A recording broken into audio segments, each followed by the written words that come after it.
บอกบอกป้าบอกป้าลุงบ้างฮะข้างนอกกำลังเฮ็ดหยังเห็ดกบฮะกบ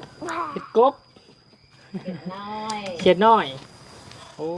ยไผไปเป็นเห็ดกบมันออกหมดเลย มันออกหมดเลยเลย โอ้ยให้เอื้อยเห็ดให้เอ้ยเฮ็ดเมื่อบ่บุญสิพาเมื่อ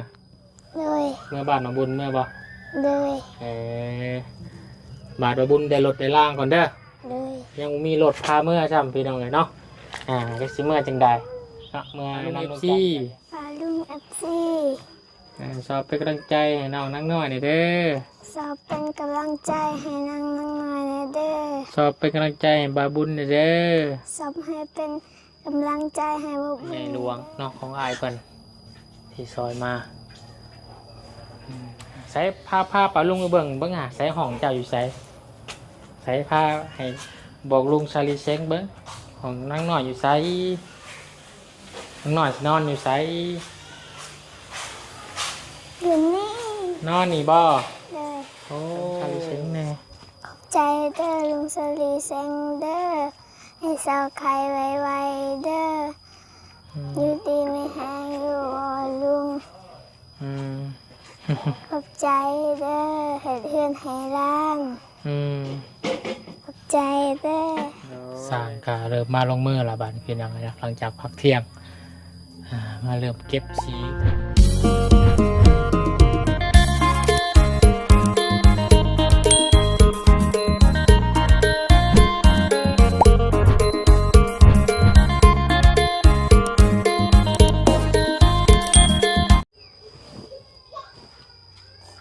สาวน้อยกำลังเฮ็ดพิซังอยู่เด้งุ่มงิมอยู่พี่น้องเลยน้องนั่งน้อยเพิ่นกำลังเฮ็ดพิซังอยู่คือกลมหมูบอยู่สันเนาะสบายดีน้องนั่งน้อยโอ้เฮ็ดพิซังอยู่นี่ฮะเฮ็ดซังอยู่บอกป้าลุงบ้างฮะข้างนอกกำลังเฮ็ดหยังเห็ดกบฮะกบเห็ดกบเขียดน้อยโอ้ยไผไปจับมานี่ไปนอนบ้านพลังไปนอนบ้านพร้องหากมาบ้านพลังไปหาบ้านพลั โอ้ งน้องน้อยไปหาเขียดอยู่บ้านพร้องบ่ลูกบ่ไปหากระไผ่ ปลาหากับป้าไปหากับป้าเลย โอ้เจ้าก็จับเป็นบ่เลย แม่นบ่จับเองนี่ฮะมันอยู่ในไหนเขียดเลยอยู่ในหน้าอยู่ในหน้าบ่ลูกบ่เลยเฮ็ดได้กินบาดนี่มาแกงกินบ่เลย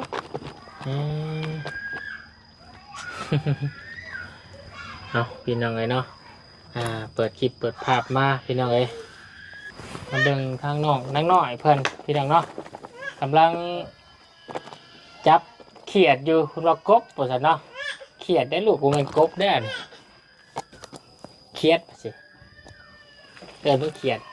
เขียดกูมันกบเอาไปแล้วพูบราแข่งคนบ่อนี่เห็ดน้อยพี่น้องเลยเนาะเห็ดโอเป็นเห็ดกบบ่เป็นเลยบ่เป็นเห็ดกบมันออกหมดเลยมันออกหมดเลยเลยให้เอื้อยเห็ดให้เอื้อยเห็ดเลยเพิ่นต้องเอาน้ำร้อนลวกเนาะเอาลงน้ำอุ่นเพิ่นก็ได้เนาะ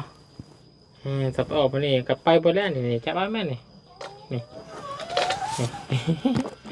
มันไปบ่แล้วฮะแน่ไปแล้วเอ้าเจับเอาเอ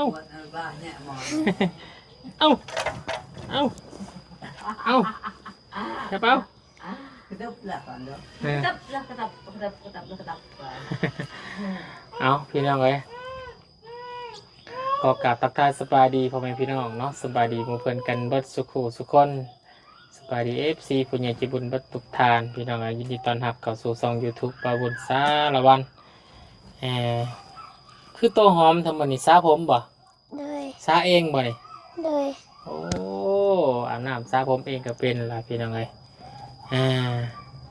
เอากะเขามาแวะเวียนเยี่ยมยามเนาะทางเฮือนน้องนางน้อยพี่น้องเอ้ยสาวกำลังเก็บสีเนาะสีที่บอนคนท่าลูกกิ่งแล้วมันบ่ถึงเนาะสร้างกะกำลังเก็บอยู่แต่ตอนนี้เพิ่นเมื่อกินข้าวเนาะพักเที่ยงพูดก็เลยมาอัปเดตให้พี่น้องนะครับได้ชมน้ำกันกำลังเก็บสีแอลกับกำลังหอดใช้ขอบเขาก็หอดนี่กับด้านหลังพี่น้องเลยแต่ข้างมันยังบริเหตุมืออื่นเนาะสร้างคนสีมาทางผีเบิดเลยหัวเพื่อนน้องซ้อนมือนี้ก็น่าจะแล้วมือนี้เนาะช่วงบ่ายๆหรือว่าช่วงค่ำพอแหละเนาะเพื่อมันติดตั้งเพื่อมันเฮ็ดบันไดแล้วไล่เป็นมือนี้เลยซะมืออื่นพอแหละเพิ่นจะมาเฮ็ดทางบนกันเดี๋ยวจักหน่อยก็สิไปหากดเงินมามอบให้ค่าสร้างคนละบาทพี่น้องเลยเนาะ6 ล้าน5งามบ่เพื่อนบ่งามบ่ โดยงาม เห็นงามมาได้พี่น้องเลยสีขายกับเพื่อนบาบุญเลยเพื่อนบุญกับสีแบบนี้แหละเคยเห็นบ่เพื่อนบาบุญ บ่ ยังบ่เคยบ่ โดย อยากเมื่อบ่บาบุญสิพาเมื่อ โดย เมื่อบ้านบาบุญเมื่อบ่ โดย บาทบาบุญได้รถได้ล่างก่อนเด้อ โดย ยังมีรถพาเมื่อจำพี่น้องเลยเนาะได้สิเมื่อจังใด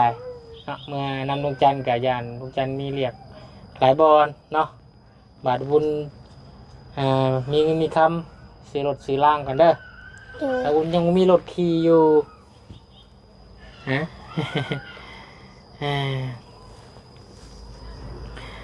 เดี๋ยวฟักเบิ้งพี่น้องบุญกับสิเก็บออมเนาะกับเดี๋ยวบุญก็อยากซื้อรถพี่น้องแต่ว่าเงินยังบ่พอเนาะขายซื้อกับยังขาดอีกประมาณ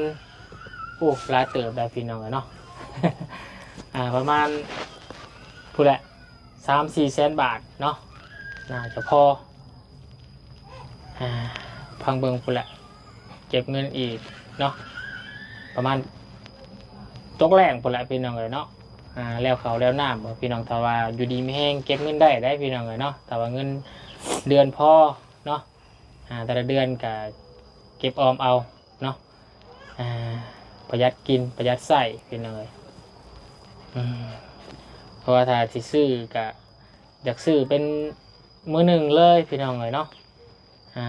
เรื่องรถเรื่องล่างก็เลยรถคือรุ่นทางเบาเสียงเนาะสายเดิมพี่น้องเลยเดือนนี้ก็ถ้าเป็นเงินบาทกับตกอยู่ประมาณ1.3 กว่าในตอนนี้ราคารถเนาะ1.3 แสนกว่าเพราะว่าถ้าว่าซื้อช่วงนี้มันมีโปรเนาะส่วนลดแต่ว่าเผื่อตกแรงไปเนี่ยจะจิขึ้นค่าเอาจากรถล่างกับพี่น้องเนาะกับพังเบิงเนาะผมก็สิคอยเก็บออมเอาแต่ละเดือนแต่นี่หาพุ่นสิบุได้บ่พี่น้องเนาะหาสงการตกแรงถ้าว่าอยู่ดีไม่แห้งเงินดำกับเดือนเนาะขอให้พี่น้องเบิ่งคลิปเบิ่งวิวบวกขามโฆษณาจะได้ขอบุญขอบคุณขอบใจทั้ง FC เพื่อทุกท่านแล้วเนาะที่คอยเชียร์กับกำลังใจกับประบุญเนาะจะให้ได้รถไปไว้พี่น้องเลยถ้าว่างานการมีเรื่อยเนาะผมให้พี่น้องเลยครับไปชมคลิปกับวิวดีเป็นไงซะพี่น้องกะคือสิมีได้อยู่บ่เกินความพยายามพี่น้องถ้าว่าเอาไปหาเงินเสมอเนาะพี่น้องเนาะเงินดำกับเดือนกับบริลาดอกพี่น้องเลยเนาะโซนนี้กับวิวบ่ค่อยดีเนาะแต่ว่าก็พอได้กินพอได้ใส่อยู่แต่ละเดือนก็ได้พอได้กลุ่มน้องวินเนอร์เนาะซื้อนุ่มให้น้องวินเนอร์เพื่อนเนาะให้ดับเบิล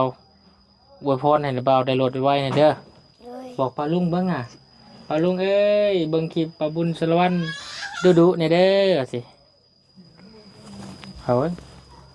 ลุงสลีแสงเบิ่งคลิปบ่บุญนะเด้อ ปลาลุงน้ำแนวสิปลาลุงFC ปาลุง FC สอบเป็นกำลังใจให้น้องนักน้อยนี่เด้อ สอบเป็นกำลังใจให้นางน้อยนะเด้อ สอบเป็นกำลังใจให้บาบุญนี่เด้อ สอบให้เป็นกำลังใจให้บุญบุญนะเด้อ ให้ได้รถไว ให้ได้รถไว ๆสิได้พาน้องน้อยเมื่อบ้าน ๆได้พังน้องเมื่อบ้าน เมื่อเล่นน้ำนิ้วเนาะ ด้วย เมื่อเบิ่งนาโอ้เขียดหน้าบุญแห่งหลาได้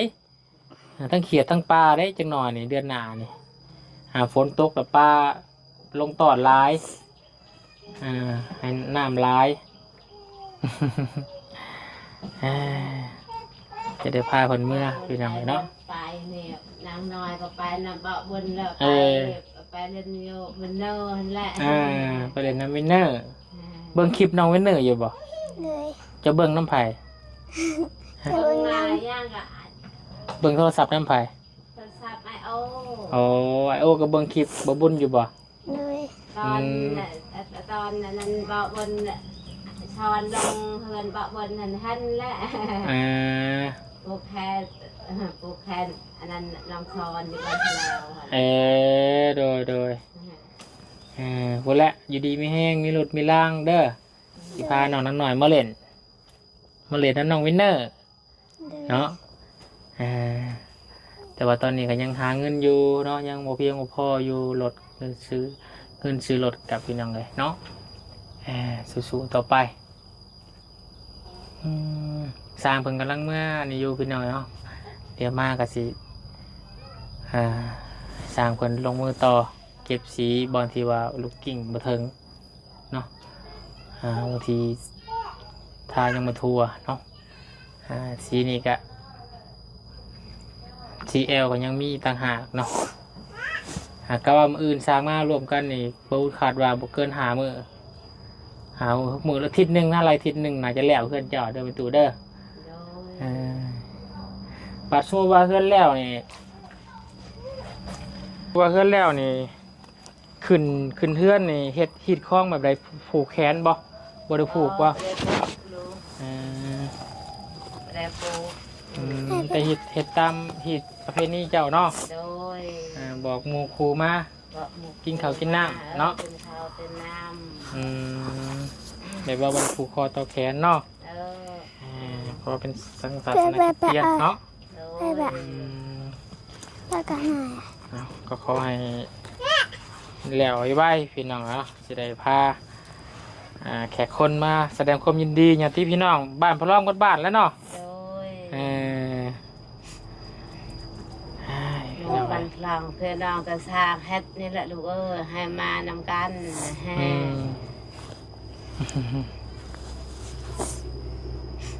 ถ้าว่าบบุญมีรถนี่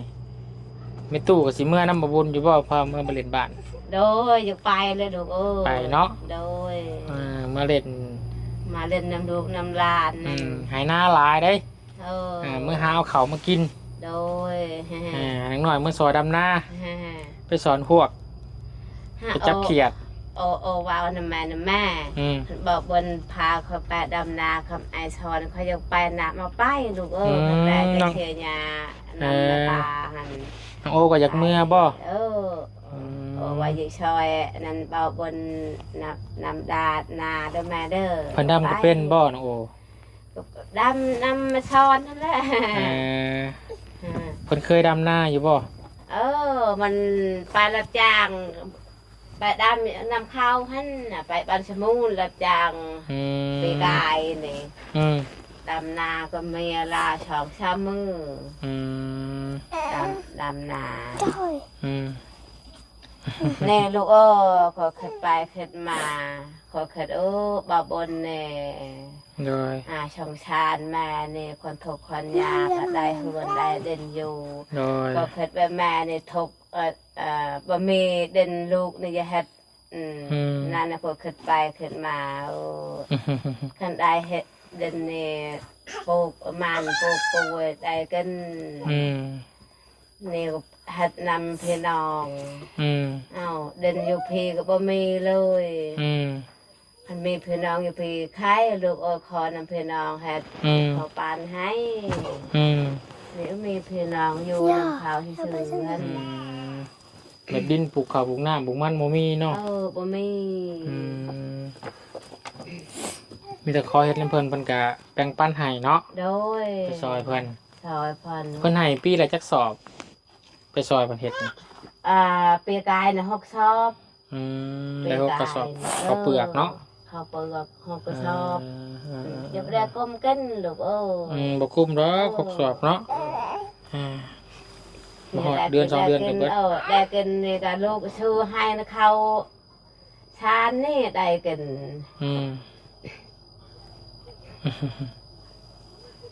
กินอย่างน้อยแม่ได้กินข้าวบ่บนชื่อให้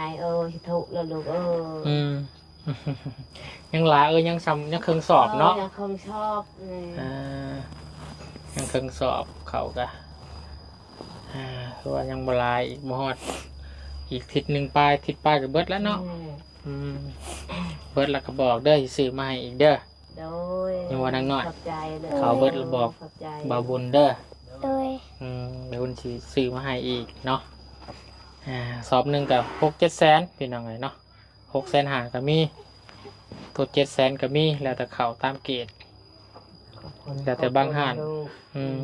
สงสารแม่นี่สงสารนางน้อยนี่พร้องบุญมาของเสาเนี่ยบ่เห็นเนาะไปบ้านพร้องเนาะโดยไปบ้านพร้องไปเบิดมีอยู่แต่ประตูนี่บ่อยู่แต่พอตูนี่แม่ก็ไปไปในใดแม่ไป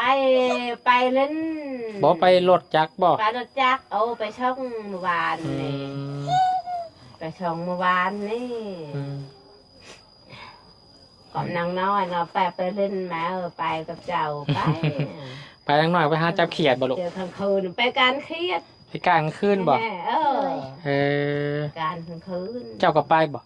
โดยฮู้จักจับเขียดอยู่พ่อนี่เอาแล้วมาจับอยู่บ้านมาบุญเด้อโดยมาได้รถล่างเนาะอยู่ดีไม่แห้งเมื่อหนักเมื่อไหนมีเงินมีคำซื้อรถพุ่นแหละพี่น้องสิพาน้องเพิ่นเมื่อจักยามใดแหละเนาะมันอยากเมื่อเล่นพี่น้องเนาะน้องโอก็อยากเมื่อซอยดำหน้าไถหน้าถ้าว่าดูเห็ดอยู่หน้าบนก็ได้ร้ายเข่าเมื่อแบบแหละบัดเข่าขึ้นเล่าบัดเกี่ยวเข่าเสียเข่าใหม่ไม่กินเด้อเข่าอยู่หน้าบาบุญเด้อนางเด้อกินเข่าหน้าเนาะนี่ก็ยังดำหน้าบ่แล้วอย่างมื้ออื่นว่าสิเมื่อได้แม่เด้ออื่นช่วงค่ำๆก็สิเมื่อบ้านเมื่อไถหน้าดำหน้าเพราะว่าอยู่บ้านกับบุมีไผเฮ็ดมีแต่เมียบาบุญกับก็เท่านั้นแหละเนาะค่าลูกน้อยกับป้านั่นส่วนลาก็มีแต่จ้างสอนก็ไปน้ำลูกมื้นบ่ซ้อนบ่ได้เมื่อเพิ่นก็ค่าเวียกทั้งเพิ่นอยู่น้องซ้อนก็ได้ค่าเสียหญ้ามันกันก็เบิ่งนี่แหละในเงินในชาติเรายังเวียกยังหลายอยู่เพิ่นเมื่อตั้งแต่ไทยหน้าหุดพุ่นแหละเบิ่งคลิปอยู่เนาะนางๆหน่อยก็เนาะเอาจะได้ขึ้นแล้วเขาได้ไปใช้นั่นก็ขอบใจบอกบนแล้วโคดูโคลานเขาสงสารเขาหักเขาแพนเพื่อนให้เพื่อนดึงให้เจ้าก็มีบุญวาสนาเนาะแต่สัตว์ปางก่อนเนาะที่ทั้งพีลุงซาลีเชงเพิ่นซอยเนาะอาจจะน้องนางน้อยอาจจะเป็นเมล่ามาก่อนบ่แต่ศาสตร์ปางก่อนเนาะเกิดมาชาตินี้เพิ่นก็เลยซอยในลาวมันเยอะดีก็ขายลุงเพิ่นก็แค่แน่อยู่แต่ว่าก็ยังบ่ช่วงบ่เศร้าทางพี่ชาเลเชงเพิ่นก็อยู่ไปแต่ละมื้อก็ยังบ่ค่อยดีปานใดส่งถามเพิ่นก็ว่าตอนล่าสุดอาทิตย์ก่อนน่ะถามเพิ่นว่าก็ไข้แน่อยู่แต่ว่าก็ยังบ่ดีขึ้น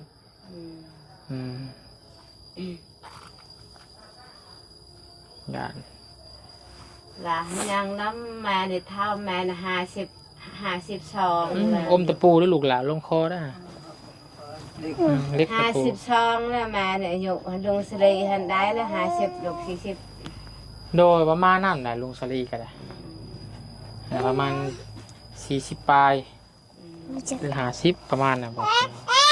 จะรากอ่ะ ระวังอมแล้วรุนลุดลงคอได้แม่ จะได้ อมตะปูได้ มองตัวไหน ขนมเบิดบ่กินบ้านเนี่ยเบิดแล้วบ่ เลย มื้อหน้าซื้อมาให้ใหม่เด้อ ด้วย เจ้าอยากกินหยัง อยากกิน หึ กินมะเกี้ยง อยากกินหมูเกี้ยง เลย มื้ กั อบ หน้า นุ่ม กับนม โอ้เมทีเมนองเมทีสองคนน้องนี่โอ้นี่ ทั้งเมียเพิ่นกับไปนำกันบ่ โอ้ยไปนำกัน เมียกับท้องเนาะ 7 เดือนแล้วว่าซั่น 7 เดือนแล้ว อีก2 เดือนก็ออกลูกแล้วเนาะ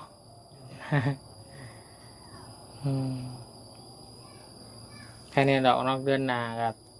อีก2 เดือนก็เฮือนกันแล้วแหละเดือนภายในทิศ2 ทิศกันแล้วเลยเฮือนเจ้าปุ้ยแล้วเพิ่นคลอดลูกก็อยู่เฮือนใหม่เลยเนาะสบายอยู่เนาะแล้วก็เพิ่นแล้วปูกะโลยังก่อนทาสีแล้วสิให้สร้างเพิ่นมาย้ายไฟกับเฮือนเจ้าเด้อ โดย ให้เพิ่นมาติดตั้งไฟแต่ละดอกอยู่ห้อง2 ห้องเนาะสวิตช์ก็ย้ายมาอยู่แต่ละห้องเลยพี่น้องสีไฟ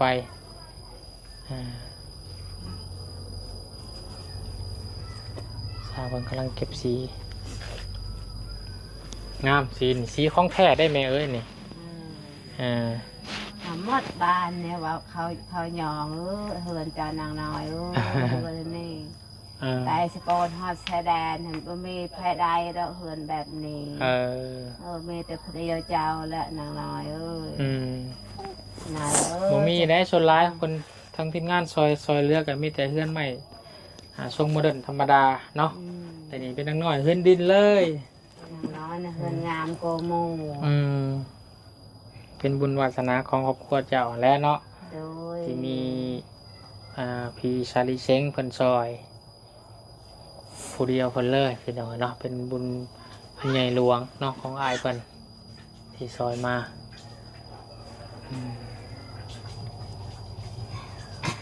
ตกแต่ง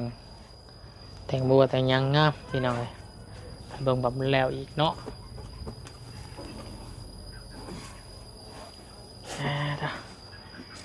พี่หลานยางมันเอาหน้าบามาพี่เด้อ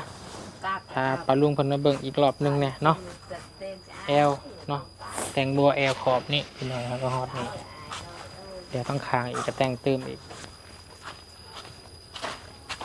นี่ยังไงนี่สุดไปนี่พี่น้องเลยแล้วก็ทาสีขอบแอลลุม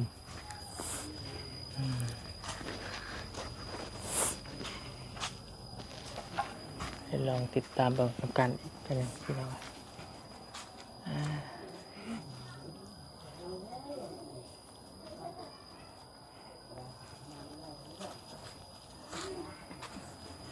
งามอันนี้ก็แต่งเสาพี่น้องเนาะแต่งเสาตืมหนาเสาหาแต่งขอบบัวใส่สาบคักแน่จับบัวใส่นี่เนาะใส่ขอบนี่พี่น้องออกมานี่เลยนางเล่นอยู่นี่ใส่ผ้าปลาลุงไปเบิ่งใส่ห้องเจ้าอยู่ใส่ผ้าให้บอกลุงชาลีเซ้งเบิ่งของนางน้อยอยู่ใส่นางน้อยนอนอยู่ใส่อยู่นี่นอนนี่บ่เลย โอ้ของนางน้อยงามได้พี่น้องสีชมพูโธ่เอาจังเลยเนาะหักแต่คนเลือกสีเองได้พี่น้องสีชมพูคนหมักเนาะจะหมักสีชมพูกับสีอย่างสีตอนนี้สีตัวนี้สีนี้ก็มักบ่โอ้ยเลือกถึกสีพี่น้องคนมักพอดีพี่น้องเนาะตรงกันเลยเป็นเราเนาะเป็นได้งามนะพี่น้องเนาะสุดแล้วพี่น้องเลยก็ขับแล้วพอได้เปิดน้ำมาบ่น้ำล้นเราไปยักเพิ่งเมื่อไหร่ จะเปิดน้ำไว้บ่ แม่เปิด แม่เปิดบ่พอเปิดตู้ซักเครื่องสักคืนเอง ซักเครื่องเอง เออ ข้างนอกได้สับไพ่ซักเครื่องให้ สักเอง ซักเองบ่ เออ โอ้ซักเองก็เป็น เออ แมนบ่ซักเองฮะ เลย ซักเองอะไรบ่ เลย เอาพี่น้องกันเนาะเดี๋ยวจังเราเบิ่งมันสร้างกันเนาะจะมาวันมากแต่จะมีขั้นตอนตัวใดคือว่าไปลุมอยู่เพื่อนซ้อนเบิดบ่น้องจะทำมันเลี้ยทั้งคุณจะมาทางทีบ่เป็นหน่อยเนาะแต่ว่าสีเหลือพี่น้องเลยเนาะเดี๋ยวบุญก็จะให้ทางสร้างคนท่าของน้ำมาอีกเนาะสีของน้ำถามว่ามันเหลือเนาะเราเหลือก็บริท่าแล้วพี่น้องเลยเนาะ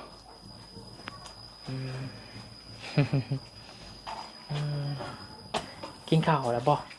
เลย กินกันยัง โอ้โหเพิ่งกินแต่เฮือนป้า กินมาเตือนป้าบานพะล่องผมบ่ เลย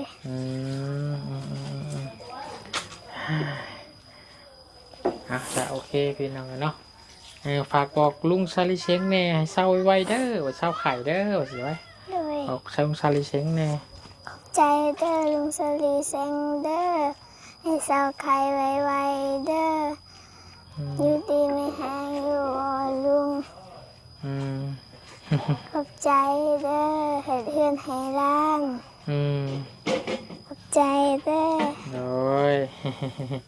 เก่งเนาะแพ้จ้ะไปเบิ่งกบเขียดจากไปกว่านี้ ได้กบได้เขียดมาพี่น้องเลยเนาะถ่ายเอื่อยมาเห็ดอายมาแล้วอายมาแต่สายมาแต่เสียหยาบ่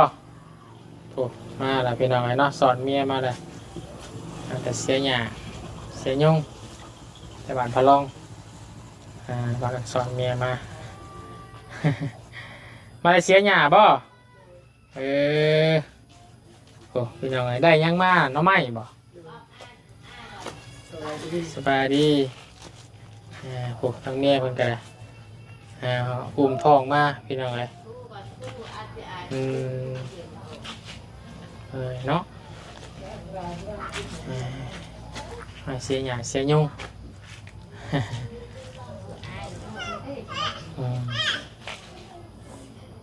กินข้าวแล้วบ่กินแหละ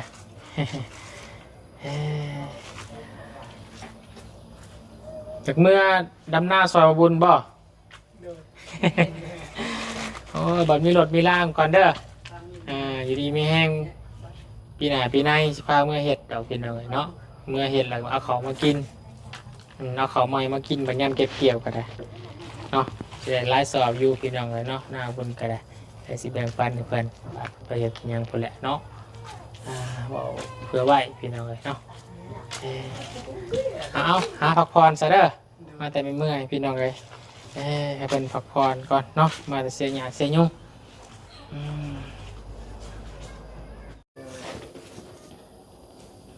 มาหอดเป็นข้าวมีกินเลยพี่น้องเลย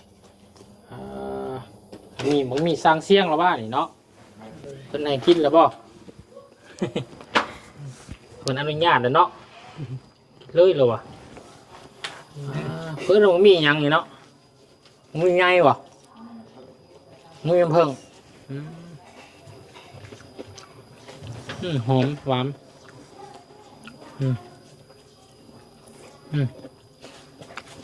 บางพอกันน้ำ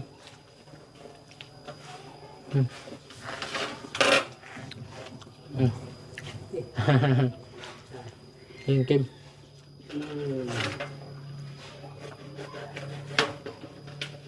เดี๋ยวนี้ใจนะโดยเอากินมาเลยพี่น้องเด้อกินหมักหมี่หรือว่าหมักขนุนภาษาไทยเอิ้นน่ะขนุนล่างเป็นเนื้อจามเด้อเราเอิ้นน่ะหมักหมี่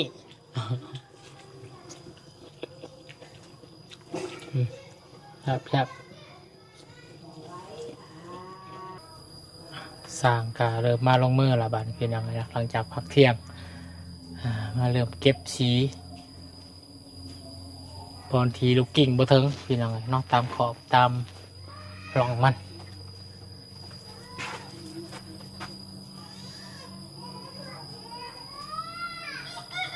และสร้างว่าหาตู้ลำโพงมาเปิด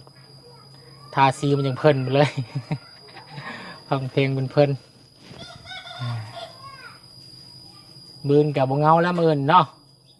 มืนสร้างทางหาทีมงานจะมาครบอยู่พี่เบิดพี่น้องไงเอาเพื่อนน้องสอนน่าจะเลี้ยวมานี่เพื่อนก็มาลงมืออยู่พี่เบิดทาสีติดบ้านบอกพี่น้องเนาะกับแต่งแอลเนาะใส่บัวแอลหากระหอดนี่เนาะ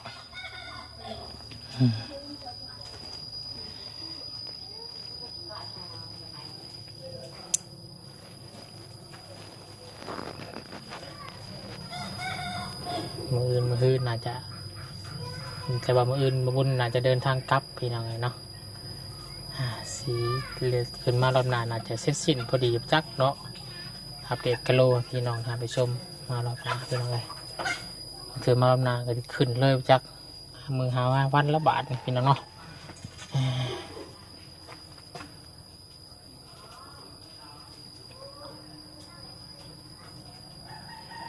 โอเคพี่น้องเนาะอัปเดตให้พี่น้องคลิปนี้กับประมาณนี้แหละเนาะเดี๋ยวสิลงไปทางเฮือนน้องซ้อนก่อนเฮือนน้องซ้อนคือว่าไม่บ่พ่อบอกพี่น้องเลยเนาะมัน48บ่พ่อว่าซะไปเบิ่งน้ำเพิ่นก่อนตอนนั้นก็ได้พี่น้องเลยเนาะไปโอเคพี่น้องเลยวันก็จะได้ขอจบคลิปลาพี่และน้องเพียงสำนีก่อนเนาะพอกันในคลิปหน้าพี่น้องเลยคลิปนี้ก็ขอบคุณขอบใจทางพ่อแม่พี่น้องFCที่เขามาส้มเนาะเป็นกำลังใจให้กับป้าบุญสารวัตรตลอดมาเนาะทางน้อยป้าบุญไปทางอื่นก่อนเด้อเดี๋ยวสิมาเด่นน้ำใหม่เนาะไปก่อนสบายดีป้าลุงแน่สบายดีไปก่อนได้แม่เด้อโดยได้สิมาหาใหม่เด้อโดยไปพี่น้องเลยลาพี่และน้องก่อนคลิปหน้าพอกันเนาะขอบคุณกับพี่ชาลีเช้งอีกทีหนึ่งเนาะที่วันนี้ใจบุญใจกุศลมีน้ำจิตน้ำใจซอยเหลือเจือจูนเนาะสั่งเพื่อนสั่งซ่านให้กับน้องนั่งหน่อยเพื่อนเนาะครอบครัวพี่น้องเลยตอนนี้ก็เคลื่อนไก่จะสำเร็จแล้วเนาะแต่ว่าเสาลักหนา3 เสาแต่งเรียบร้อยแห้งสะอาดตาสาธุสาตาอีกทีหนึ่งพี่น้องเลยเนาะตอนนี้ก็ยังหมดปันไดเนาะแต่ว่าเขาสีงามออกแบบงามอยู่พี่น้องเลยเนาะFC เพิ่นก็คอมเมนต์ความคิดเห็นมาหลายอยู่เนาะว่าสีนี่งามแล้วว่าซั่นเนาะ ขอบใจหลายพี่น้องเลยเนาะไปลาก่อนพี่น้องอยู่ดีไม่แห้งบัดจุกุทุกคนบ๊ายบายเด้อพี่น้องเลย